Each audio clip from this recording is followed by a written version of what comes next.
partir de zéro pour se construire justement une sorte d'autosuffisance.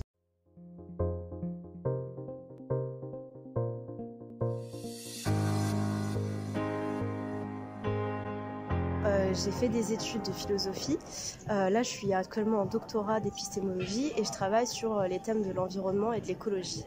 Et mon sujet de thèse s'intéresse particulièrement aux liens entre la santé et l'environnement. Je m'intéresse aux pathologies environnementales actuelles, mais aussi à leur histoire.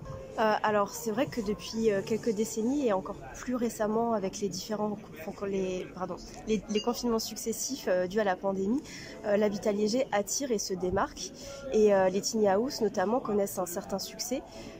Et cela peut s'expliquer d'abord par des raisons économiques, mais leur essor semble particulièrement naître du besoin de raviver les liens avec le vivant et l'homme avec la nature.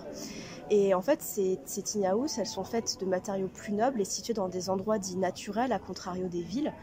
Et donc ce type d'habitat semble par essence plus proche d'un mode de vie en communion avec la nature. Parce que déjà il y a moins de technologie, on est habitué à moins de confort dans ces habitations-là.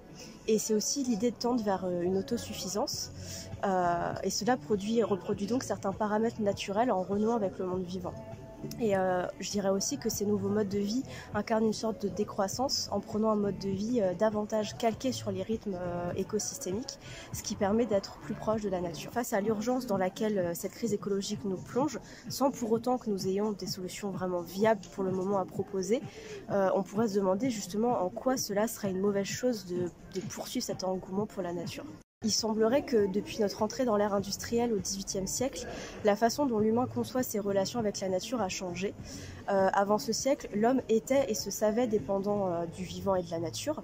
Les habitations étaient alors pensées davantage sur un aspect des paysages, sur l'environnement, parce qu'on pensait aussi davantage aux catastrophes naturelles. On en avait peur, donc on faisait attention à la construction de ces habitations. Or, avec le siècle des Lumières et l'avancée de nos connaissances, l'homme a appris à dompter la nature et nous sommes entrés dans l'ère de l'anthropocène, c'est-à-dire que les actions humaines ont commencé à modifier les composants de l'environnement, comme par exemple l'atmosphère. Et le développement des villes a fini par compartimenter et fracturer la relation de l'homme au reste du vivant. L'homme se sent donc plus indépendant de la nature et sa conception de son lien avec elle est devenue purement instrumentale. L'habitat donc est quant à lui majoritairement compartimenté dans les villes et pauvre en biodiversité. Enfin, une sorte d'autre mode de vie et aussi sur le point de vue économique.